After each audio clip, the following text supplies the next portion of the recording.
함께 만드는 언론 미디어 협동조합. 여기는 국민TV. 함께 만드는 언론 미디어 협동조합. 여기는 국민TV.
시사를 맛있게 요리해 드립니다. 김성수 최연의 맛있는 수다 시즌 2. 예. 어떻게, 이제 예. 일주일 동안 얘기를 하기 전에 예. 정말 많은 분들이 네. 그래도 이렇게 보내오셨습니다. 뭘 사랑하는 안드레아 지난주에 예. 퀴즈. 책, 예. 그 책을 받기 위해서 예. 퀴즈를 맞춰주셨어요. 퀴즈가 뭔지 혹시 기억하세요? 7분, 7분, 7시간. 7시간, 7분이 어떤 동물이랑 같이 연결이 될까요? 예. 바로 정답은 닭입니다. 예. 닭이에요? 닭이었습니다. 닭 사람 아니에요? 사람 아니에요? 닭이에요, 닭. 예. 예. 이거는 이따가 닭은 누구를 가리키는 거예요? 사람 아니라니까, 닭이라니까.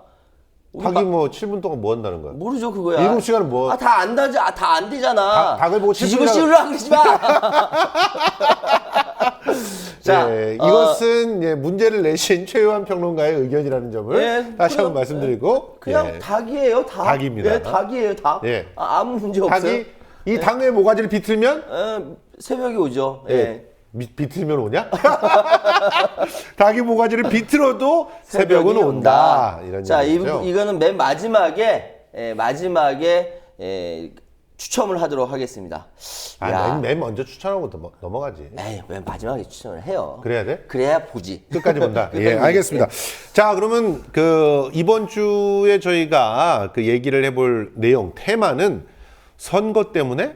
여왕 때문에? 예. 입니다. 예, 예. 선거 때문에? 여왕 때문에? 입니다. 도대체 뭐 때문에 이런 일들이 벌어지고 있을까 궁금했는데, 예. 근데 선거 때문에 여왕 때문에가 아니라 딸 때문에 딸 때문에 엄청난 돈을 쓴 아버지에게가 세상을 감동시켰죠. 자, 그날 그 다 아실 발표가 거예요. 있는 날 예. 사실은 눈이 막 펑펑 내리고 너무너무 추워졌어요. 그런데 마음이 너무 따뜻해지는 거야. 그렇지. 이 사람 때문에. 그 사람 때문에. 그리고 나중에 또 다른 사람이 한마디 해서 다시 얼어붙었지. 이게 뭐냐면은 마크 주커버그 이야기입니다. 지아카버그라고 요즘에 얘기하던데. 마크 자커버그 얘기입니다. 딸 맥스에게 선물을 줬습니다. 그런데 맥스에게는 편지만 줬어요. 네. 편지. 페이스북에다가. 예, 그 페이스북에 썼죠. 그런데 실제로 준 것은 딸에게는 좀 더 나은 세상을 주고 싶어서 결과적으로는 450억 달러에 해당하는 우리나라 돈 얼마? 52조. 52조. 예, 페이스북 주식 99%. 우와. 자기가 보유하고 있는 게 페이스북 전체 주식의 12% 정도 되는데 예. 그 12%의 99%그 돈을 LLC의 형태로 LLC가 뭔데? 유한 회사죠. 그러니까 재단이 아니라 회사의 형태인데 네. 그 형태로 회사를 만들어서 거기다 몽땅 넣겠다. 그리고 그 회사는 뭘 하느냐? 자선 사업을 하는 그런 회사에 돈을 다 넣겠다. 기부하겠다. 이렇게 발표를 한 겁니다. 무려 450억 달러, 52조 원. 자기 재산의 99%를 나 이렇게 기침 나잖아. 세상에. 52조는요, 대한민국의 제1부자인 이건희 회장의 재산보다 훨씬 더 많은 재산입니다. 그렇기 때문에 사람들이 굉장히 마음 따뜻해했어요. 제가 말씀드릴게. 저커버그의 편지, 그러니까 페이스북에 올라온 편지. 근데 글도 잘 써. 인문학적 사고방식이 꽉 차 있어. 나 깜짝 놀랐네. 실제로 이 친구는요, 그리스의 그 희곡들을 인용해서 막 얘기를 하고 그래요. 네. 그러니까 이전에 뭐 인문학에 대한 어떤 공부가 돼 있는 사람이지. 그 재벌이, 재벌이라고 표현이 좀 그렇다. 대기업 회장님이 뭐 재벌이라고 하면 안 되겠네. CEO라고 해요. CEO. CEO. 자, 그 간단하게 억만장자 이러면 되겠다. 핵심만 35세 이하의 억만장자 중에서 1등이래. 31살이에요. 31살이야. 야, 참. 자, 핵심만 말씀드릴게. 뭐냐면은 지금 기존 언론에서는 뭐 이렇게 뭐 얘기하는데 그거보다 더 중요한 우리 국민 TV 맛있는 수다에서는 핵심만 아주 중요한 것만 말씀드릴게요. 맥스에게 맥스를 봤습니다. 예. 처음에는 내가 우리에게 주는 희망을 어떻게 말로 설명할 수 있을까? 그리고 블라블라블라블라 하고 핵심이 여기 있습니다. 다른 부모들과 마찬가지로 우리는 내가 지금보다 더 나은 세상에서 자라기를 바란단다. 기존 언론 여기까지만 얘기하고 더 이상 얘기하지 않아요. 근데 우린 더 한 발자국 들어가 봅니다. 손석희 닮았네. 뉴스 헤드라인은 잘못된 것에 초점을 맞추고 있지만 세상은 여러 면에서 나아지고 있단다. 인류가 건강해지고 있고 가난은 줄어들고 있어. 정말? 네. 지식은 늘어나고 사람들은 갈수록 연결되고 있어. 정말? 네. 모든 분야에서 나타나는 기술의 발전은 너의 삶을 지금보다 극적으로 나아지게 할 거야. 이거 뭡니까? 공동체에 기반한 사고를 딱 보여주고 있는 거야. 이렇게 점점 나아지고 있지만 그럼에도 불구하고 더 나아진 세상을 너에게 물려주기 위해서 재산을 기부한다는 의미거든요. 그런데 제가 더 말씀드릴 건 뭐냐면 세계에서 가장 유명한 이 CEO 마크 저커버그가 사용하는 단어를 보세요. 단어를. 자, 그리고 우리나라의 돈 많은 재벌님들이 어떤 단어를 사는지 한번 비교하면서 생각해 보세요. 자, 저커버그는요. 도덕적 책임감, 질병의 고통으로부터 자유로운 세상, 인간의 잠재력을 향상시키는 것, 평등을 증진하자. 와, 뭐야? 우리와 함께라면 더 평등한 세상을 만들 수 있다. 이런 얘기도 했죠. 그렇죠. 포용하고 환대하는 공동체. 야, 강력한 공동체. 강력한 공동체. 내가 제일 좋아하는 단어이잖아. 참여. 강한 글로벌 공동체. 이렇게 얘기하는데 저는 이걸 보면서 자괴감을 좀 느꼈어요. 왜? 대한민국에서 난다긴다는 재벌들, CEO들이 사용하는 단어와 너무나 현격하게 큰 차이가 있다라는 것이죠. 그러니까 쉽게 말해서는 저커버그가 이번에 기부를 하는 이유는요. 뭐 더 나은 세상이라는 추상적인 얘기로 보통 보수 언론들은 얼버무렸지만 정확하게 여기 기재가 돼 있어요. 뭐냐면 더 나은 세상을 만드는 첫걸음은 강하고 건강한 커뮤니티를 만드는 거야. 커뮤니티. 커뮤니티라는 게 뭐야? 공동체요? 예. 공동체라고 하는 것은 결과적으로는 서로가 사회적인 안전망이 돼주는 연대를 해주는 연대를 해주는 그런 그 체제를 말하는 거고, 그리고 어린이들은 교육받을 수 있을 때 최고의 기회를 누리는데 건강해야만 잘 배울 수 있어. 당연하죠. 그래서 건강은 일찌감치 결정되는데 가족의 사랑과 균형 잡힌 영양 상태, 안전하고 포근한 환경이 필수적이야. 이 얘기를 니네들이 진보적이라고 하는 사람들이 얘기하고 있는 거야. 안전하고 건강하고 포근한 그런 사랑과 균형이 잡혀있는 그런 상태를 만들어줘야 된다고 애들한테. 그렇지 않으면 애들이 건강하지 못한다고. 건강하지 못한 애들이 자꾸 나타나면 사회가 불행해진단 말이야. 그렇죠. 그리고 네. 그 다음에 보면은 그 음식과 집을 염려하거나 학대나 범죄를 당할까봐 걱정한다면 뭐 피부색 때문에 대학이 아니라 감옥에 갈까 두려워하고, 또 너의 법적 지위 때문에 가족이 강제 추방될까 두려워하면, 종교나 성적 지향, 성적 정체성 때문에 폭력 피해자가 될 걸 두려워한다면 세상이 어떻게 된다고? 망한다고. 그 얘기를 하고 있어요. 그 얘기를. 맞아요. 그래서 그거 없애기 위해서 뭘 하겠다고? 내 돈을 전적으로 다 넣어서 회사를 만들어서 그 회사가 어떻게 아이들의 질병을 치료를 해주고, 아이들이 어렸을 때부터 맞춤형 교육을 받을 수 있게 해주고, 또 아이들이 이런 법적 지위 때문에 차별당하지 않게 해주고, 그런 데에 돈을 쓰겠다고. 그리고 그 회사가 심지어는 정치인들이나 정치 집단에게 어떻게 보면 이렇게 정확하게 지원을 해주고 올바른 실천력을 갖고 있는 정치인들을 키워서 할 수 있게끔 재단이 아니라 회사를 만든 거예요. 재단이 아니라. 맞아요. 이 재단을 만들면 정치적으로 뭘 활동을 못 하거든 미국에서는. 그치, 맞아요. 근데 우리나라에서는 희한해. 희한해. 그건 내가 좀 이따 물어볼 거야. 어. 근데 중간에 어떤 이야기가 있냐면은 이 미션을 달성하기 위해 우리는 우리 엄마 아빠는 보유한 페이스북 지분의 99%, 약 450억 달러를 살아있는 동안 기부할 거야. 그리고 뭐라고 얘기하냐면 이미 이 분야에서 일하고 있는 사람들의 재능이나 자원에 비하면 적다는 걸 알고 있어.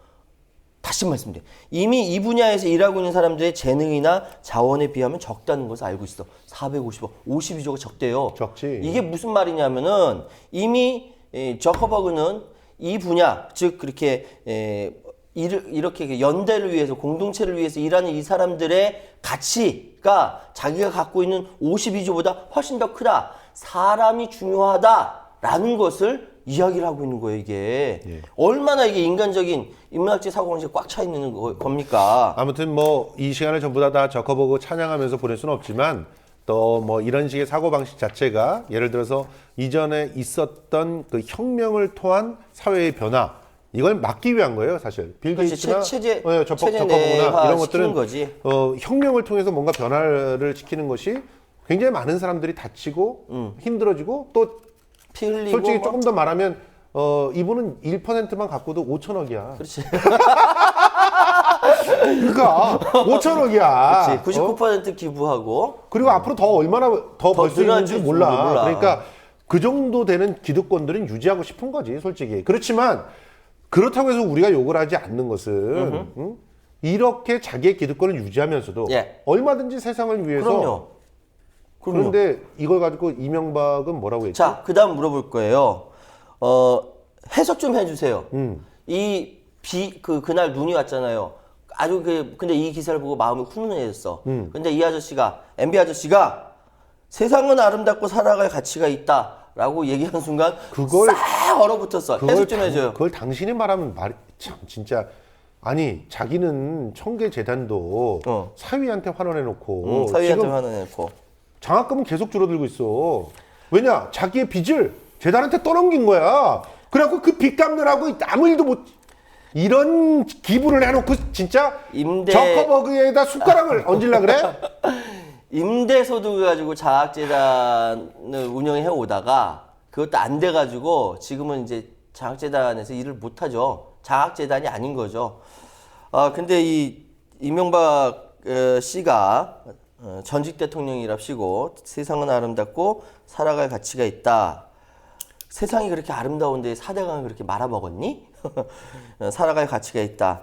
니한테나 그렇지 헬조선 만들어 놓고 이렇게 얘기해도 되겠니? 네, 라고 물어보는 사람들이 있더라고요. 최유한 평론가의 개인적인 의견은 아니고 물어보는 사람이 있었다. 네. 알겠습니다. 네. 아무튼 이 저커버그의 기부를 보면서 우리는 세 가지를 깨달은 것 같습니다. 하나는 맞습니다. 공동체가 튼튼하고 아이들은 차별받지 않고 자라나야 됩니다. 그런데 우리 사회가 어떻게 가고 있나요? 아이들을 차별받지 않고 자라나게 만들려고 하는 노력들을 다 차단하고 그런데 돈 좀 쓴다고 하니까 다 막고 심지어 교부세까지 막으면서 결과적으로는 그 복지를 못하게 만들려고 하는 게 이 정부 아닙니까? 아이들을 도구로 사용하는 거예요. 도구로. 그렇죠. 뭐냐? 지난번 저기 연결식 때 봐요. 네. 그 추운데 어른들은 이렇게 두툼하게 입고 있어. 아이들 벌벌벌 떠는 거 그거 안 보셨어요? 그러면서 그 도구로 한 번 일회용으로 사용했다 버리는 거예요. 카메라에- 기본적인 생각이 거기 있어. 카메라에 잡힐 때 이걸 입고 있으면 보기 안 좋다고. 보기 안 좋다고? 뭐 하는 소리 하는 거야? 뭔 소리? 애초에 그 오바마 그 대통령 그래. 그 취임식 때하고 비교해봤죠. 빨간색 모자하고 다 목도리 하니까 두툼하게 이쁘더라. 훨씬 더 좋더라. 아니 그런 걸 제공을 해야지. 행사를 하는 사람들이 마땅히 당신들이 그런 걸 해야 되는 일이야. 더구나 부모네들이 안타까우니까 이거 좀 담요라도 이렇게 하면 안 되냐? 막았대잖아. 그 새끼 누구야? 아동 학대예요, 이건. 자, 어쨌든 일단 첫 번째 우리가 깨달을 수 있었던 것은 이런 그 강력한 공동체와 복지 그리고 아이들에 대한 기본적인 차별 없는 세상. 네. 이게 필요하다는 건 저커버그를 얘기를 하고 있어요. 그런 세상이 자본주의 안에서도 가능하다고 얘기를 하고 있어요. 네. 그런 세상을 위해서 나가면 됩니다. 그리고 두 번째로 우리나라에서는 왜 그런 기부를 못 할까요? 심지어 기부를 했다가. 뭐 그 얘기도 있었죠. 예. 모 대학에 230억인가 기부했다가 예. 오히려 더 많은 세금을 물었던. 물론 그 세제 자체가 그렇게 만들어진 이유가 있습니다. 왜냐하면 기부한다고 하고 기부는 안 하거든. 오히려 자기의 이쪽 주머니에 있는 걸 이쪽 주머니에 넣고 누구처럼? 그리고 이쪽 주머니에 있는 걸 아들 주머니에 넣고 이러는 사람들이 있어가지고 그거 갖고 증여세 매기려고 하는 건 알고 있는데 그건 정확하게 좀 공무원들이 좀 따져 보시면서 정확하게 되고 있는지를 갖다 확인하시면 되는 거 아닙니까? 그리고 또 보세요. 어떤 그 기업의 또 오너가 전 재산을 기부했다고 굉장히 화제가 됐던 적이 있었어. 근데 기부한 재단에 보니까 통일재단이야. 근데 그 통일재단의 실제 그 소유주가 보니까 아니 우리 대통령 주변 계시는 분들이대. 이거 뭐라고 설명을 해야 되는 거야? 글쎄. 이거 기부라고 해야 되는 거야? 아니면은 그분한테 잘 보이기 위한 거라고 얘기를 해야 되는 거야? 옛날에 곡물 바치는 거? 곡물이라고 얘기해야 돼. 곡물 바치는 거? 좀 이러지 않았으면 좋겠어요. 그러니까 우리나라에는 제대로 된 기부가 어떻게 하면 정착할 수 있을까? 문화 자체가 안 돼 있기 때문에 그렇고요. 솔직히 그리고 우리나라의 기부 요번에 청년 배당, 청년 펀드, 청년 펀드 이거 대통령이 얘기에 나왔던 그 펀드에 대해서 재벌부터 갖다 이렇게 딱 놓지 않습니까? 자기 사재를 털었다고 해서 뭐 수십억, 수백억씩 넣습니다. 그런데 이걸 잘 보면요. 다른 데 안 넣어요. 대통령이 얘기한 거기다 넣어요. 그렇죠. 거기다만 넣어요. 그리고 생생내요. 그러니까 우리나라에서는 기부를 하면 어떨 때 기부하냐면 무슨 뭐 큰 재난이 있어. 그럴 때 방송에 가서 딱 이렇게 사진 찍으면서 놓고 그리고 이렇게 대통령께서 넣으라고 하는 곳에 놓고 왜 이렇게 모든 판단이 정치적이야? 정말 아니 물론 적어보고도 정치적이라고 할 수 있어. 그렇지만 세상을 바꾸는데 진짜 실질적인 도움이 되는데 정치적이어야 되는 거 아니야. 우리나라 재벌들이 형성된 그 자체가 정치적이었어요. 그러니까 이전에. 이거는 일종의 그냥 정치를 하시는데 보탬이 되기 위한 뭐라고 해? 성의 표시. 성의 표시. 이런 거야. 그러니까 이런 삥 뜯긴 건 아닐까? 삥 뜯긴 건 아닐까? 삥이라고 생각하시면 나요? 삥 뜯긴 건 아닐까? 말 안 해도. 그러니까 청년 펀드는 삥 뜯기다. 이렇게 보는다. 청년 펀드는 삥 뜯기다. 이렇게 얘기하시는 거예요? 나 그런 적 없어요. 예, 어쨌든 없어요. 예. 기부를 자식한테 물려주기 위해서 혹은 이쪽 주머니 있는 걸 저쪽 주머니 넣기 위해서 예. 세금을 좀 줄이기 위해서. 그리고 이렇게 이제 어차피 뜯기는 삥을 잘 보이기 위해서 삥 뜯기다? 이런 식으로 하지 마십시다. 좀 제대로 좀 기부를 할 수 있게끔 좀 만들자. 그러기 위해서는 우리나라도 좀 어떻게 보면은 얘네들은 다 자수성가 있어요. 그 저커버그나 이렇게 그 빌 게이츠나 워렌 버핏이나 이런 사람들 보면 자수성가한 사람들이야. 자기 능력으로 이렇게 부자지. 부를 얻은 거야. 근데 우리나라 같은 경우는 재벌의 지금 거의 99%걸 다 상속받고 유산으로 받아가지고 재벌이 된 사람들이 대부분이에요. 우리 경제평론가께서 99%걸 이렇게 얘기하시면 어떡합니까? 자료 준비 못했으니까. 뭐 어쩔래? 준비 좀 제대로 하세요 좀. 그건 없었잖아. 요즘 라디오 재벌이라서 지금 너무 바쁘셔. 어쨌든 이게 두 가지. 그리고 마지막 세 번째. 뭔데요? 세 번째는 실제로 사회를 바꾸기 위해서 무엇이 필요한지를 저커버그는 얘기를 해줬어요. 아이들에게 투자해라. 미래 세대에게 투자해라. 자, 미래 세대에게 투자를 한다면 그럼 어른 세대들은 뭘 해야 됩니까? 자리를 비워줘야 되는 거예요. 저커버그는 벌써 그러고 있잖아요. 자리를 비워줄 생각을 하고 있지 않습니까? 열심히 좋은 세상을 만들어서 결국은 우린 죽어. 맞아요. 뭔 욕심이 있어서 70이 넘어서까지 국회의원하고 뭐 장관하고 이러셔야 되겠어 진짜. 4선 5선 했으면 좀 물러나 주고 좀 그래. 자식들 저 젊은 세대들한테 자리를 비워주라고 좀. 그리고 뒤에서 그냥 후원해 주면 되잖아. 맞습니다. 네. 빙고. 이 세 가지 좀 기억하면서 살았으면 좋겠습니다. 그 얘기 들어보니까 마지막 게 제일 마음에 드네. 그렇지. 저기 새정치민주연합의 5선 이상, 4선 5선 되시는 의원님들, 우리 시사평론가 김성수 씨가 분명히 얘기합니다. 물러나라고.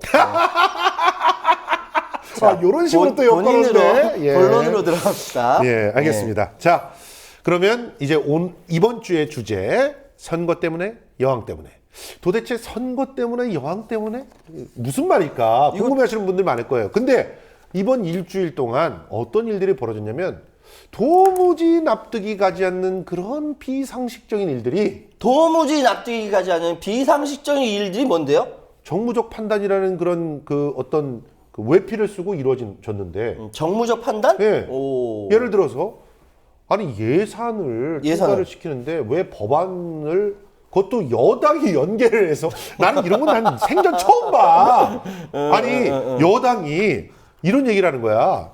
아니 국회의원들께서 야 니들이 우리 말 안 들어주면은 이 법안 안 통과시켜주면 통과시켜주면. 정부가 내놓은 예산안 그대로 통과시킬래.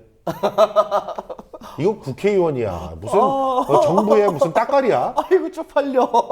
아니 이걸 원래 쪽팔려. 야당들은 어떻게 얘기를 하는 거냐면 우리가 내세우는 그 주장을 우리가 그, 내세우는 그 예산 법안들 법안들. 이 법안들을 통과시켜주지 통과시켜주지 않으면 니네들이 말하는 예산 죽어도 통과 안 시킬게 안 돼. 이게 야당이 하는 그치, 일이잖아. 그치. 사실 야당은 이렇게 할 수도 있어. 왜냐하면 정부가 하려고 하는 걸 견제해야 되니까. 견제해야 되니까. 권력 세 가지가 다 독립되는 거잖아요. 그렇지. 그래서 상권 분립이니까 정부가 하자는 대로 해주면은 존재 가치가 없거든. 그럼. 그러니까 야 니들이 이 예산안 낸데 나 죽어도 못 통과시킨다. 그 대신 우리 법안 좀 하면 조금 통과시켜줄게. 이거는 견제라고 볼 수 있는 거야. 근데 여당이 야 야당한테 야 니들이 예산 안 통과시켜주고 뭐 이런 식으로 계속 발목 잡으려고 해? 그러면 정부 예산대로 통과시킨다? 이게 뭐야? 아니 이걸 가지고 지금 나와가지고 지들끼리 한다는 얘기가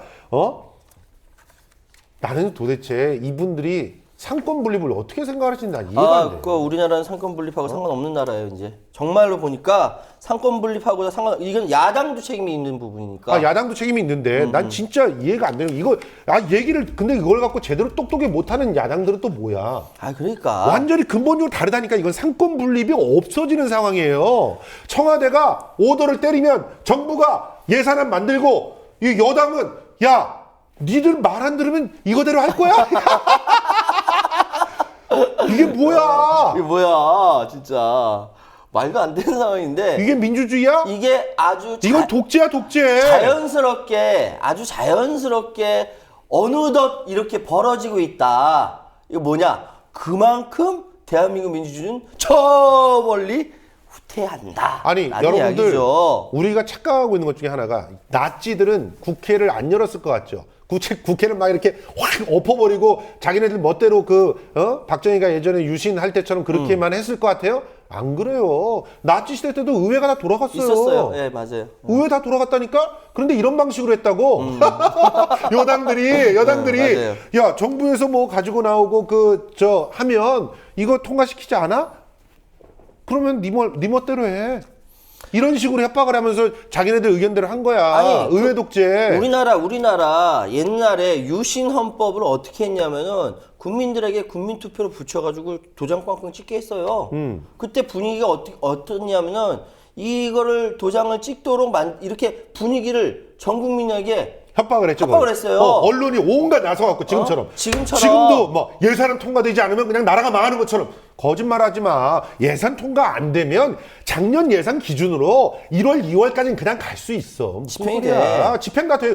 어디에 뭐 공무원도 월급이 나가지 않고 그런 일이 어떻게 일어나? 말도 안 되는 소리 하고 있어. 이미 유신 때도 이렇게 국민들을 그때는 뭐 언론이 몇 개 없었으니까 나도 이렇게 해서 이렇게 겁박하고 협박하고 통장 막 동원해가지고 난리치고 해서 국민들이 겁먹어 가서 유신 찬성합니다 찍었던 것이 그때의 기억이 아직도 생생한데 지금 좀 더 세련되게 협박하는 거예요.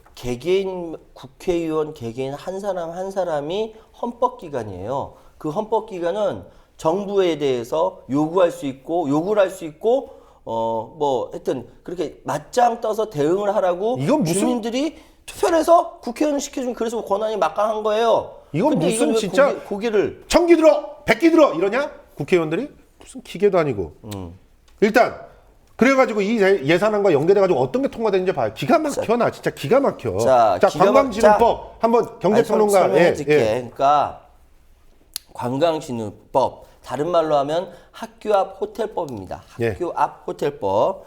현행법상으로는 학교 인근에 호텔을 지으려면은 학교 환경위생정화위원회 심의를 받아야 했습니다.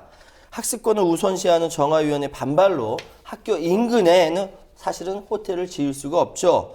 그래서 처리된 관광진흥법은요, 학교 인근에 호텔을 지을 수 있도록 정화위원 심의 대상에서 호텔을 제외시키고, 제외되는 거예요. 제외돼. 학교 앞에 호텔 지어도 돼요. 이제 심의 면제 조건을 부여한 내용을 담은 것이에요. 이게 이제 여야가 법 적용 기간 5년으로 한시적으로 제한하면서 뭐 적용 지역도 관광 호텔 수요가 많을 것으로 하는 서울, 경기를 중심으로 한다고 합니다. 학생들이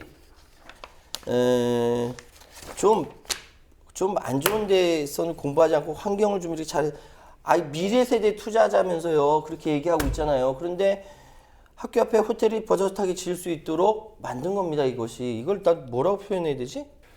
저기요. 얘기해봐. 솔직히 말해서 이런 법들을 통과시키는 그분들은 자녀 교육을 어떻게 시키려고 하는지 난 이해가 안 됩니다. 정말. 아니 기본적으로요. 아니야 그럴 수도 있어. 자기네들 아들들이 다니는 학교 이런 데들은 전부 다 뭐 국제학교, 뭐 사립학교 이래가지고 그치. 다 빠져나가나 봐. 빠져나가죠. 예. 빠져나갈 수 툭 있죠. 먹고 막 이래가지고. 왜냐면 거기에는 유럽 집안의 자제들만 모여 있다라는 이야기가 가능하거든요. 예를 들어서 예를 들어서 국회의장의 아들이 다닌다라든지 뭐 무슨 장관의 딸이 다닌다든지 그래서 커뮤니티가 막 만들어지잖아요. 그런 데는 이제 예. 아마 보니까 여기 보면은 학교뿐만 아니라 압력을 또 넣겠지 의원들이. 그럼 당연하지. 그 모 의원 가가지고 뭐 로스쿨에서 압력 넣듯이 가가지고 그럴 것 같아. 뭐 예를 들어서 이제 교대 부처 같은데 그 앞에 호텔 들어온다 그러면은 야, 씨! 하면서 하고. 그다음에 힘없는 사람들 모여 있는 그런 포이동 뭐 이런 데서 호텔 짓는다 그러면은 특정 지역을 얘기합니까? 하여튼 내가 살고 있는 데라서 그래. 저기다가 예? 뭐 이른다 이러거지. 그러니까. 그 다음에 또 어떤 법이 통과된지 봅시다. 국제의료사업지원법. 이건 네. 또 뭔 법이래요? 쉽게 말씀드려서 영리병원 만드는 게 영리병원. 그런데 포장은 뭐냐면은 예를 들어서 외국에서 우리나라로 의료 관광 온다. 이런 것들에 대해서 뒤에서 뒷받침해줘야 된다는 명분을 갖고 있죠. 그런데 실제로 보면은 그러니까 왜냐면 우리나라에 중국 사람들 성형 수술하러 오거든요. 세계 최고의 성형 수술 기술을 갖고 있는 게 대한민국입니다. 근데 실제로 보면은 그러니까 영리병원, 민간병원, 그러니까 그 민영화, 의료 민영화의 전초다라고들 이야기를 합니다. 이 부분이. 그래서 사실 의료 민영화에 대해서는 굉장히 많이 반대하고 투쟁 많이 했지 않습니까? 근데 이 법 하나로 싸그리 다 넘어가게 되는 것이죠. 실제로 보니까 의료기관의 해외 진출도 촉진하고 해외 환자 유치를 활성화하고 네, 맞아요. 이거 원래 불법이잖아요. 환자를 유치하기 위해서 뭐 홍보하고 이런 거 다 불법이잖아 원래. 그리고 해외 환자 의료 사고 시 절차 등의 보완책을 마련하는 그런 것들을 골자로 하고 있다고 하는데 보니까 뭐 금융 세제 혜택도 주고 그렇죠. 뭐 우회 투자 금지 조항은 있지만 뭐 투자들도 할 수 있네요. 그러니까 광고도 할 수 있고 뭐 이렇게 통과됐으니까 지금 그렇지 않아도 전국에서 97%가 민영병원이었고 네. 그래서 공공병상이 없어서 가난한 사람들은 제대로 진료를 받지 못하는 나라가 우리나라였는데 의료보험이 그걸 갖다 좀 이렇게 버티고 있었지만 네. 지금 이렇게 영리병원이 하나 둘씩 이렇게 만들어지기 시작한다면 그것이 나중에 우리나라로 역공을 우리 그럼요. 국민들에게 역공을 하는 그런 사태들이 벌어질 수 있어서 굉장히 위험한 것인데 그거 보세요. 진주의료원 보세요. 진주의료원. 완전히 없앴잖아요. 진주의료원 없앴어요. 그래서 그게 더 좋아졌냐? 그렇지도 않거든요. 메르스가 창궐했을 때 공공부문에서 책임을 져야 되는데 책임질 공공부문이 없다 보니까 결국 믿고 맡긴 데가 삼성의료원 아닙니까? 삼성의료원부터 난리가 난 거야. 어디다가 의료의 공공성을 묻습니까? 누가 어떻게 묻습니까? 이 부분을. 예, 어쨌든 뭐 일단 국제 의료 사업 지원법은 사실상 외국의 환자들을 받는 데 있어서는 거의 무제한적으로 민영 영리병원을 허락을 했다. 맞아요. 이렇게 볼 수가 있고 예, 예. 여기는 광고도 허락이 되고 그리고 또 뭐 투자 유치도 허락이 되고 다. 아니 투자를 유치한다는 건 그 자본에 대해서 이윤을 남겨줘야 된다는 거 아니야? 남겨줘야 되니까 당연히 비싸지. 비싸지기도 하겠지만 이윤이 되는 것만 하겠다는 거 아니야? 돈 되는 것만 한다. 돈 되는 돈 되는 것만. 것만. 이게 얼마나 무시무시한 일이에요. 그 병원은 가면은 그냥 이럴 거야. 아, 저희는 성형외과하고 피부과만 있기 때문에 아, 나 어제 응급 환자 우선 못 봤습니다. 이런 건 나올 거라는 나 거야. 어제 몸이 좀 이렇게 조금 안 좋아서 한의원을 잠깐 갔거든요. 예. 이렇게 이쁘게 써 있어요. 이게 써 있어가지고 방송 마치고 잠깐 한의원 들어가려 딱 갔더니만 저한테 그래요. 피부 때문에 오셨어요? 에? 아니 나 여기가 좀 아파서 왔는데요. 그랬더니 아 저희는 피부만 전문적으로 하는 한의원입니다. 되게 화나더라고. 몸 안 좋은데 그렇게 딱딱 구분된 거야. 돈이 되거든 그게. 그러니까 이런 일들이 더욱더 비일비재하게 될 것이다. 그러면 결과적으로 병원은 천지인데 내가 갈 수 있는 병원이 없네. 돈이 없어서 서민들은 진짜 아프면 안 되는 거야. 그런 일들이 벌어질 가능성이 상당히 높아서 이거 앞으로 더 지켜봐야 될 것이다 이렇게 보고 또 아니 예산안을 그러면 심의를 하는데 예. 결과적으로 뭐 잘못 쓰여진 예산이 있냐, 뭐 테러 방지 뭐에다 어제 막 쏟아붓고 국정원에 돈 준데 쏟아붓는 거 있나 이런 걸 봐야 되는데 아니 보니까 막 자기네 지역구에다 돈 갖다 쳐 바르는 데에다가 심의에 모든 시간을 갖다 쏟았더라고요. 보니까. 내년 선거 있잖아요. 국회의원들이 그러니까 자기 지역에다가 그 예산을 가져가려고 난리 치는데 나 여기서 묻는 거는 두 군데다 물을 거예요. 첫 번째는 그 당사자 국회의원들, 두 번째는 그걸 옆에서 잘했다고 박수 치는 언론들. 잠깐만. 그러니까 결과적으로 지금 이 사람들이 예산을 빨리 통과시켜야 된다고 여야가 한 목소리 내고 맞장구 치고 하루 늦었다고 난리치고 했던 이유는 빨리빨리 자기네들 지역 예산들 집어넣으려고 했던 거야? 그렇죠. 당연하죠. 모르셨어요? 사실 원래 그러려고 했던 거예요. 모르셨구나. 그래서 이런 이상한 법들까지 통과를 시켜준 거야 야당에서? 자 보십시오. 난 이게 야당이야? 속상해가지고 SOC가 뭐죠? 다리 놓고 뭐 이렇게 도로 뭐 만들고. 되게 돈이 많이 들어가는 거예요. 근데 그거는 뭐에 의거해서 해야 되냐면은 중앙 정부에서 국토의 균형 발전, 국토의 균형 발전 그리고 전체 계획에 맞춰 가지고 여기에는 다리가 필요하니까 다리를 놓고 저기는 도로가 필요하니까 도로를 놓고 이게 원래 맞는 거예요. 그래서 국토부가 있는 거고 국토교통부가 거기에 맞춰서 하는 건데 자 아까 말해서 개개인별의 헌법기관인 국회의원들 힘 무지하게 세요. 그래서 장관을 일로 와 하면 장관이 갈 수밖에 없어요. 지금도 마찬가지입니다. 장관에서 여봐 요거 이렇게 해서 내가 내 지역구에 여기 다리 놓기 내가 고약을 했으니까 다리 놔 라고 압력을 넣는다고. 그러면 어떻게 장관은 뭐예요? 네 알겠습니다 하고 돈을 편성해 줄 수밖에 없는 거예요. 그런데 이것도 편파적으로 호남 말고 이 영남 새누리당 중심으로 한다는 거야. 자, 벌써 선거 운동 시작됐어. 야, 근데 진짜 골 때린 것은 새누리당의 김태현 의원이 서울시는 뭐 이렇게 SOC를 갖다 더디게 하냐. 그러면서 18개의 사업이 진행되고 있는데 그중에서 공정률이 반도 못 미치는 게 5개고 뭐 다들 머물러 있다. 네. 뭐 이러면서 막 씹었어. 씹어놓고 예산을 안 줘. 돈을 안 주니까 돈을 안 줘. 우와 진짜 그러면서 웃긴다. 지금 넘치는 곳들 있잖아. 경북, 대구 여기는 5,600억을 그냥 자. 훅 이게 뭐냐면요. 부산에도 3,297억 원을 훅 이게 뭐냐면요. 이거 그 그림으로 이제 나중에 설명드릴게요. 이거 제가 자료를 뽑았는데 국토교통부 신청 대비 기획재정부 예산액 증감 현황입니다. 자료는 기획재정부와 새정치민주연합의 김윤덕 의원이 낸 거고요. 사실입니다.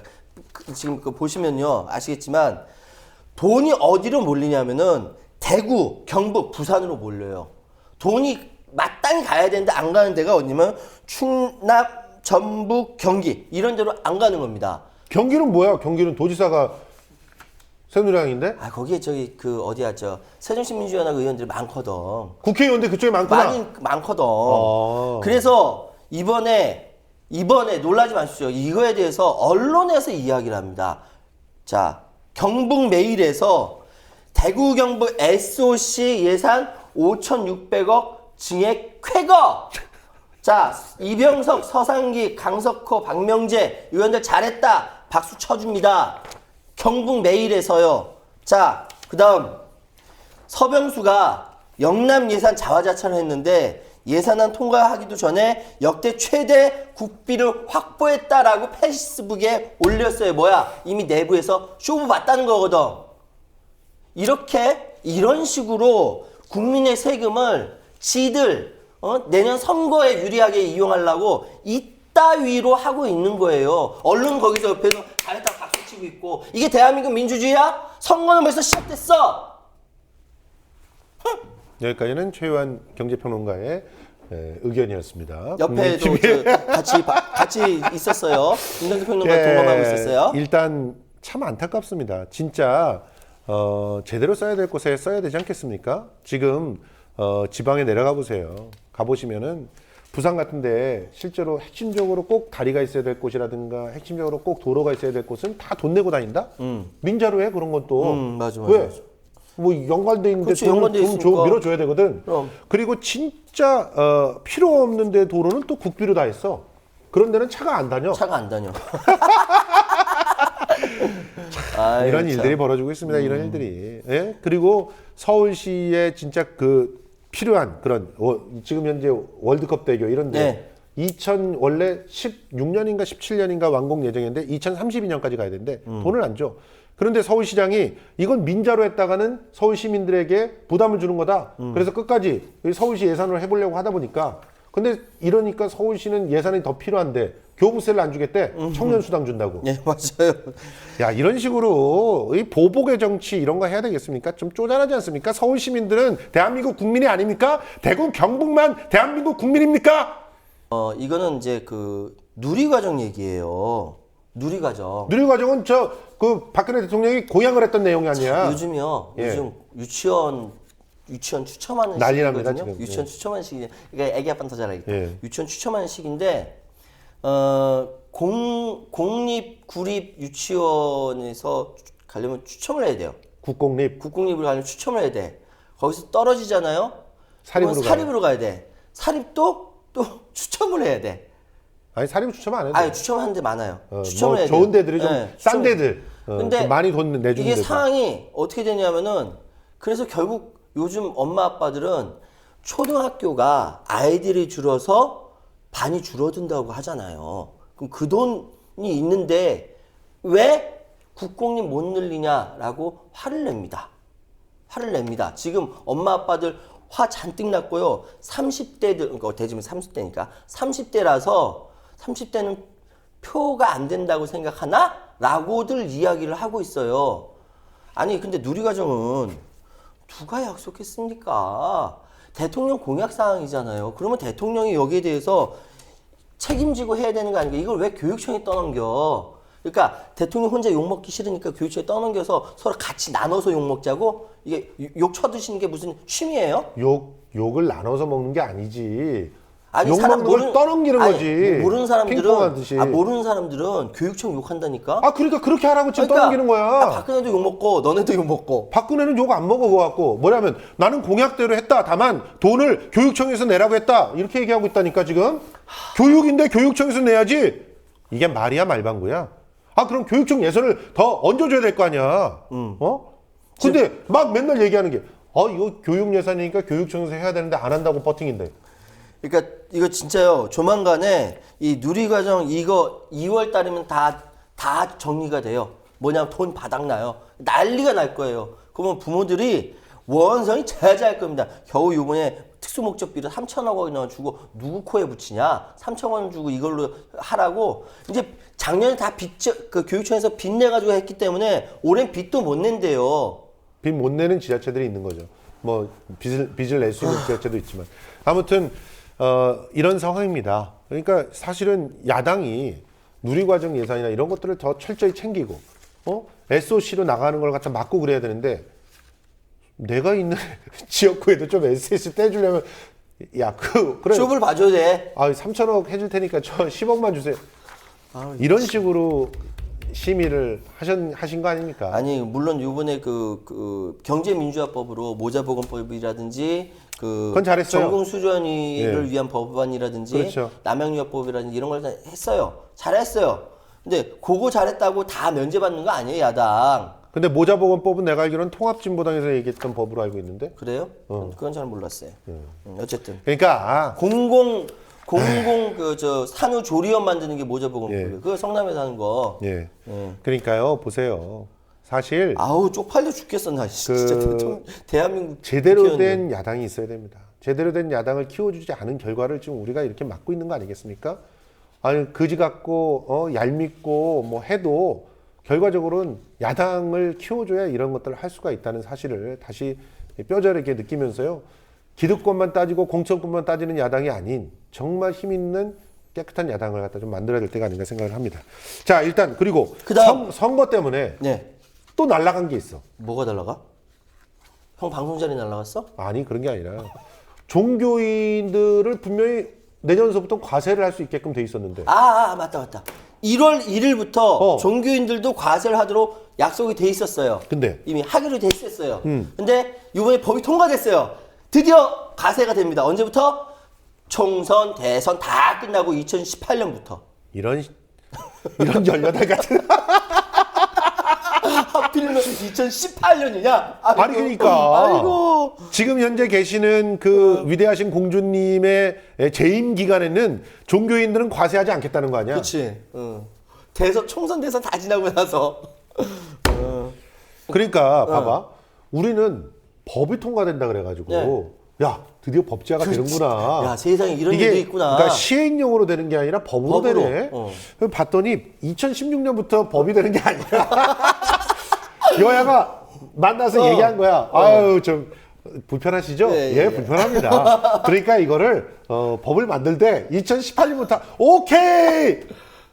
아니 이럴 땐 여야가 어쩜 그렇게 막 머리가 어쩜 이렇게 기가 막히게 잘 들어가. 나 이거 보고 깜짝 놀랐어요. 깜짝 놀랐어. 야 머리는 진짜 이런 데는 진짜 기가 막히게 잘 쓰는 거야. 그러면서 또 뭐 법을 바꿨는지 봐봐. 아주 국회에서 세심하게 챙겨주셨는데 우선 하나가 종교인 소득이라는 이름을 만들었어. 종교소득이 아니라 종교인 소득이야. 종교소득이라고 얘기하면 교회- 교회라든가 절이라든가 또 성당이라든가 교회에서 운영하고 있는 또 기관이라든가 기관, 재단. 이런 걸 다 들여다볼 수가 있거든. 이게 전체로 통쳐가지고 볼 수가 있거든. 그래서 만약에 우리가 세무조사 들어가자. 얘네 세금 잘 내는지. 그러면 세무조사. 그런 데를 다 들어갈 수가 있는데 지금 종교인 소득이라고 하면 개인밖에 못 들어가는 거야. 그 한 사람. 근데 사실 이거는 이전에 이 그 과세 종교인 과세 문제에 대해서 이건 내가 이름 요한이고 개신교 출신이니까 나는 이제 가나안 교회 교인이에요. 아는 사람은 안 나갈 거예요. 알 거예요. 거꾸로 안 나가. 개신교가 문제예요. 뭐 심지어는 국세청장이랑 만나는 자리에서 아이씨 그 세무조사 안 한다고 약속해 줄 수 있어요? 우와, 나 진짜. 간도 커. 야. 간도 커. 국세청장한테 우리 종교 이거 하면 그 세무조사 안 한다고 약속해 줄 수 있냐? 이렇게까지 얘기한다는 거는 자 일단 야. 저기 천주교에서는요 다 세금을 지금 자진 신고해서 근로소득으로 내고 있습니다. 내고 있어요? 그리고 불교에서도 그 불교가 운영하고 있는 그런 기관 이런 데 소속돼 있는 스님들은 다 돈을 근로소득으로 내고 있습니다. 뒤로 빼돌리는 사람도 있을 뭐 것 같아. 물론 있겠지. 저기 뭐 그런 거야, 지금 뭐 문제되는 네, 뭐. 그런 분들 있겠지. 그리고 또 불교에서도 일부 그 종단 같은 경우는 예. 안 내는 분들이 있다고 하지만 전체적으로 많이 내고 있어요. 많이 낸다. 그런데 이제 기독교가 문제예요. 기독교에서도 작은 교회들은 오히려 또 꼬박꼬박 낸다. 김 이걸- 지사님. 예, 김 지사님. 예. 김 지사님 교회는 어때요?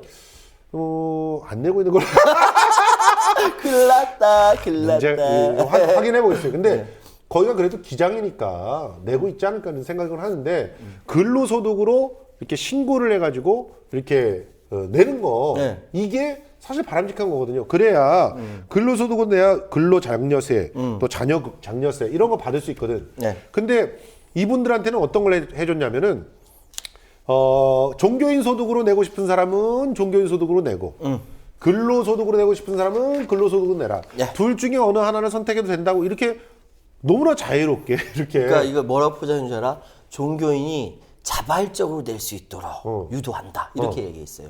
자발적으로 낼 그러니까 수 있도록. 돈 많아서 세금을 좀 아끼고 싶은 사람은 종교인 소득으로 내고 돈이 없어서 세제 혜택을 받을 사람은 근로소득으로 내고 참 아 머리 진짜 좋아요. 예. 저기요 근데- 성경 구절 하나 인용하고 가겠습니다. 뭐라고? 예수한테 바리새인들이 와가지고 시험을 할 때 그렇게 얘기했죠.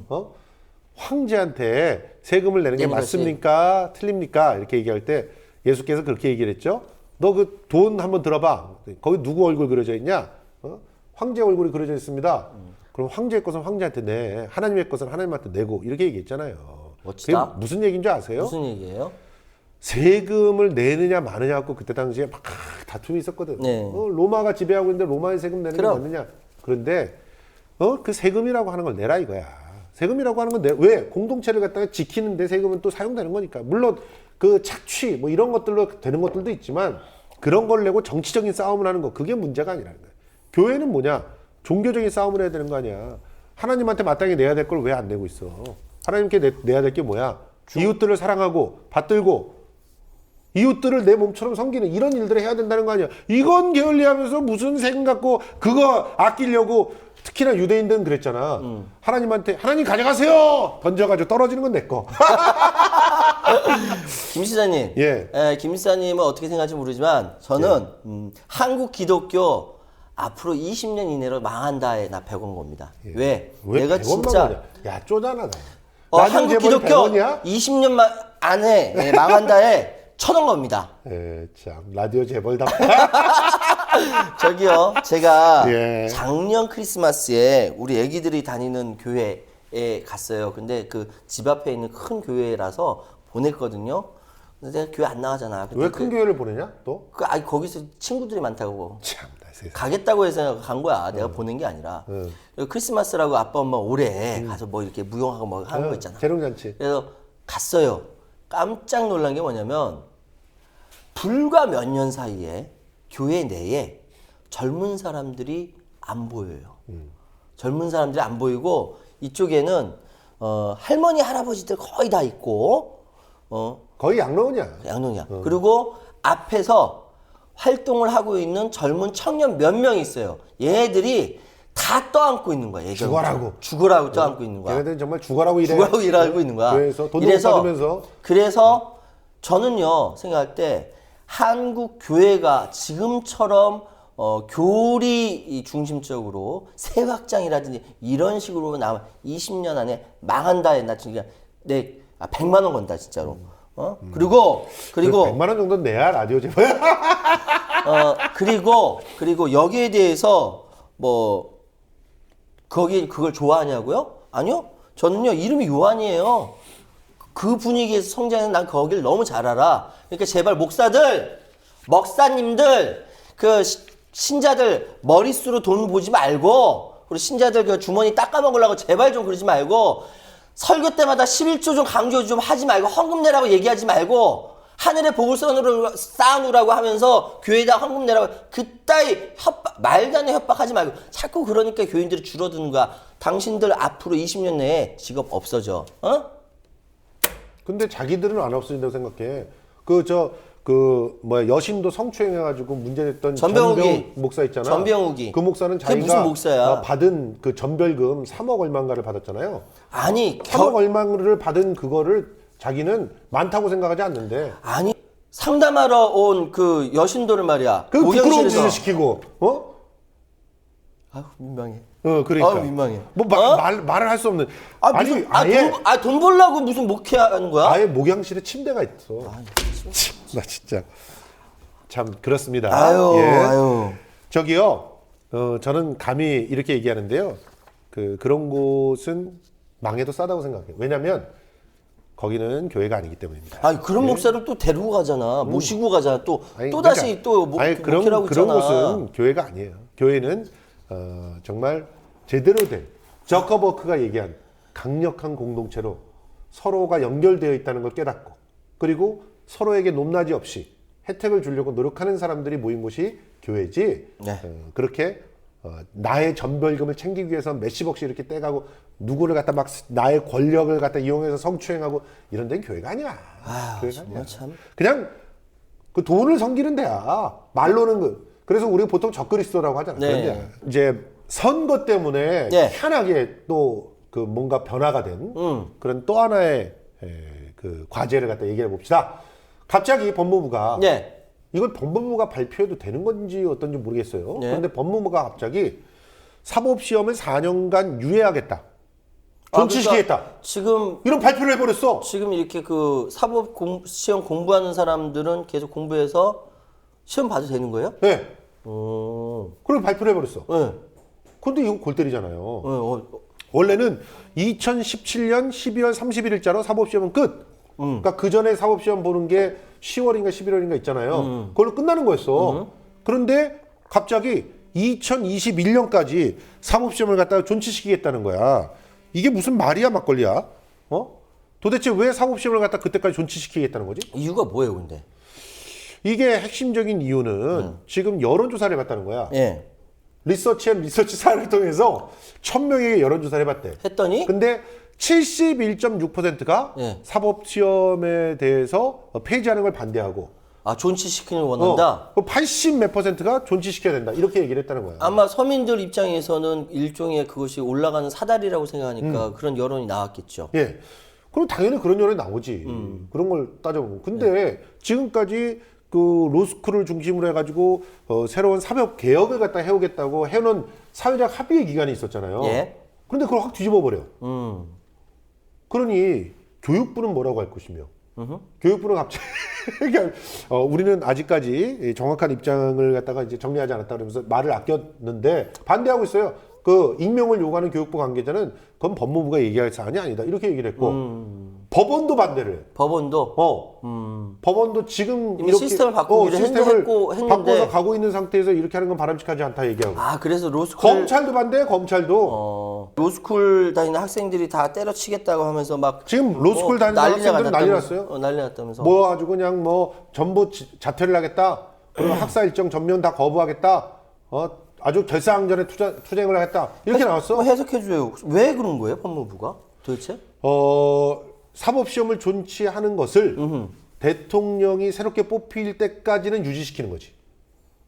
대통령이 새로 뽑힐 때까지는 유지시킨다. 그러면서 사법시험을 통해서 서민들의 희망을 남겨놔서 그 서민들의 표를 받고 싶어하는 거야. 또 그거냐? 또 표냐? 표야, 아우, 표. 아우, 지금. 결과적인 표야. 왜냐면 지겨워. 지금 로스쿨이라고 하는 건 사실은 일단은 학비도 엄청나게 그렇지, 들어가잖아요. 돈 많이 들어가죠. 예. 그리고 그 로스쿨을 통해서 나오는 사람들 보면 지금 보면 신기람 의원의 아들 뭐 이런 사람들이잖아. 그렇죠. 예. 그러니까 뭐 있는 사람들이 계속적으로 금수저가 대물림 되게 하는 거 아니냐는 비판이 많거든. 그렇지. 그러면 그걸 바꿔줘야 될 거 아니야. 그걸 좀 이렇게 좀 합리적으로 이렇게 바꾸는 것이 더 중요하지. 그걸 바꾸진 않는 거야. 왜냐면 자기 자식들 야, 진짜. 자기 자식들은 들어가야 되거든 거기에. 야, 진짜 머리는 참 그런 데는 기가 막히게 돌아가요. 그러면서 애꿎은 사법시험 존치를 쑥 꺼내가지고 일단은 다음번 정권 창출은 해보자 이거지. 야, 진짜 졌어. 졌어요. 유윈 진짜로. 그러니까 지금 도대체 이 나라가 어떻게 굴러가는지 나는 정책이 무슨 그냥 손바닥 뒤집듯이 이렇게 뒤집으면 되는 겁니까? 빈대떡 뒤집듯이 표현할 때 그렇게 얘기해요? 아니 빈대떡 뒤집듯이. 그렇게 뒤집혀지면 그러면 그때 그 약속했던 정책들을 중심으로 준비를 해왔던 네. 사람들은 어떻게 되며 그 수많은 그런 시스템 바뀌면서 들어가면 돈은 또 어떻게 되며 행정의 연속성은 완전히 파괴가 되는 파괴되고 거죠. 행정의... 그러니까 이 공주님과 그 공주님의 무사 안일한 그 이후에 그 삶들을 보장하기 위해서 그냥 국민들의 삶을 막 뒤집어줘도 되는 겁니까? 여왕이죠, 공주가 아니라. 그리고 국회의원들이 자기의 기득권들을 계속 유지하기 위해서 계속 이렇게 정책들은 바뀌어도 되는 겁니까? 다 진짜 뒤집으려면 이렇게 뒤집는 게 아니라 싸그리 다 이렇게 뒤집어 엎어야 돼. 그러니까요. 그렇지. 네. 옛날 같으면 성질이 뻗쳐가지고 그냥 막. 그러니까 지금 예. 현재 보세요. 참, 기가 막힌 일들이 벌어지고 있는 거죠. 지금 선거 때문에, 예, 선거 때문에. 여왕 때문에, 여왕 때문에. 갑자기 예산안이 막 통과돼. 이거 어떡하지? 그리고 막 그 예산안에 이상한 것들은 군사를 붓고 진짜 붙여야 될 것들은 딱 빠지고. 빠져. 야. 선거 때문에. 그리고 또 선거 때문에 갑자기 뭐 종교인 세금 걷기로 다 약속해 놓고 그거 다 끝나고 가고. 선거 때문에 갑자기 아니, 사법고시가 살아남고. 우리 김 집사님이 좋아했던 네. 이재호 의원이 뭐라 그랬어요. 네. 종교인 과세에 대해서. 네. 그거 목사님들 덕분에 이긴 거다라고 얘기했잖아요. 김물동 의원은 우리가 왜 그걸 십자가를 매야 돼라고 얘기했잖아요. 다 너무 전문적으로 다 알고 있는 거야. 거기에 십자가란 말이 사용되냐. 그러니까 이게 십자가를 얘기했다니까 나 너무 기가 막혀가지고. 십자가 그런 게 십자가인 줄 아세요? 참, 나 진짜 어이가 없어가지고. 아무튼 우리 이제 얘기를 갖다 좀 정리를 하려고 합니다. 참 우리가 이런 사회에 살고 있습니다. 이건 민주주의가 아니지 않습니까? 아니죠. 예. 이건 뭐라고 얘기해야 돼? 편의주의? 뭐라고 얘기해야 돼? 닭주의. 어머머머머머. 예. 아무튼 그 자신의 기득권과 그 또 자기가 섬기고 있는 주인의 어떤 편안한 안위를 위해서 안위를 위해서. 국민들의 이해는 그냥 쓰레기통에 던져지는 이런 사회. 우리 그냥 놔둬야 됩니까? 바꿔야죠. 예. 바꿉시다. 좀 어떻게 좀 제발 좀 바꿀 수 있는 그런 기회들을 가졌으면 좋겠습니다. 자, 그러면 이제 우리가 퀴즈에 정답을 보내신 분들, 네. 그분들 중에서 선물들을 좀 이렇게 뽑는 시간을 갖고 무지하게 많이 보내주셨는데요. 마무리를 자, 해드리겠습니다. 무지가 뭐였냐면은 7분, 7시간, 7분이. 예, 저는 그냥 동물 그거 연계돼 가지고 닭이라고 했는데 어쩜 이게 20년 전 잘 안 와봐. 딱 맞췄어. 그래서 보내주셨어. 이번은 문제를 내신 분이 최요한 평론가이기 때문에 최요한 평론가 다 뽑겠습니다. 이거 다 뒤집어 씌우려는 거 아니야? 아 당연하지. 야, 나는 그 정답이 뭔지 몰랐어요. 그랬어요? 사실. 예. 아이고. 자, 뽑아주세요. 뽑아보겠습니다. 짠! 예, 저한테 주세요. 네. 저한테. 제가 읽고 보여드리겠습니다. 자, 김선미 조합원. 예. 예. 조합원이 김선미 하여튼 시청자 여러분. 예. 시청자일 수도 있고. 예. 축하드립니다. 축하드립니다. 양철북 출판사에서 사랑하는 안드레아 책을 보내드리도록 하겠습니다. 자, 또 뽑아주시죠. 잘 섞어 좀 위에서 뽑지 말고. 아, 감사합니다. 자, 지환주 조합원 와. 혹은 지환주 시청자. 아, 감사합니다. 내 패칭 같은데? 아, 그래요? 그런 것 잘 같은데? 아시는 분이야? 예. 아니, 잘은 모르는데. 이거 보고서 뽑은 거 아니에요? 아니에요. 이거 손에 뭐 눈이 달렸나? 완전. 아닌데 이거 좀 의심스러운데 패칭이라고 하니까. 패칭 같기도 한다라고 이제 예, 패칭 아닌가? 알겠습니다. 자, 그러면 마지막 한 분을 좀 잘 깊이 잘 섞으세요. 참 연기 못한다. 김종훈 씨, 김종훈 조합원 혹은 김종훈 시청자께서 뽑히셨습니다. 아, 축하드립니다. 자, 축하드립니다. 다시 한번 말씀드릴게요.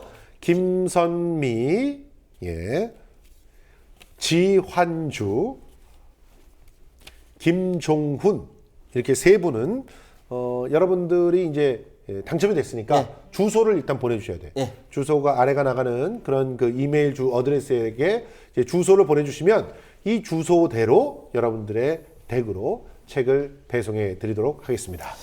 자, 오늘도 자. 1시간을 달렸어요. 1시간을. 아우, 나 요즘 사실 몸이 조금 안 좋아가지고 무리를 해가지고 몸이 조금 안 좋은데 여러분 아프지 마세요. 저희 아프면 서러워요. 우리 나쁜 놈들 무찔릴 때까지 건강합시다. 네. 사실은 우리 최유한 평론가가 어렸을 때 고생을 많이 했어요. 그래서 저커버그의 말이 다시금 더 떠오르는 그런 한 주가 아닌가 생각합니다. 뭔 소리야?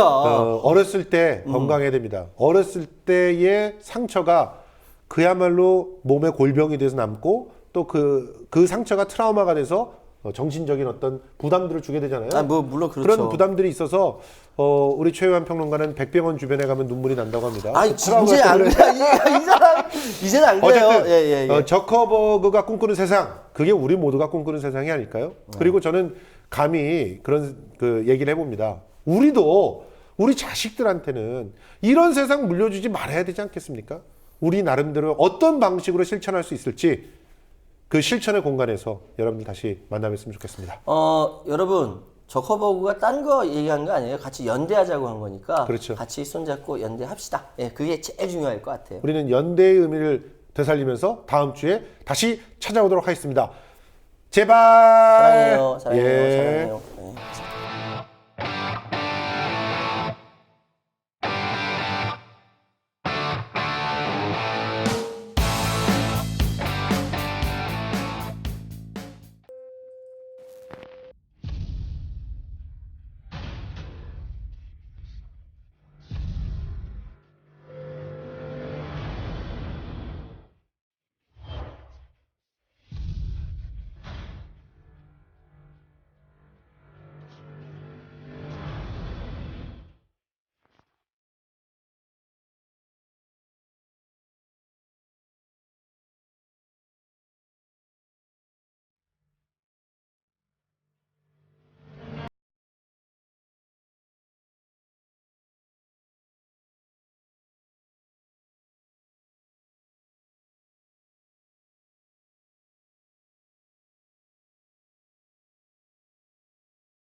ละคร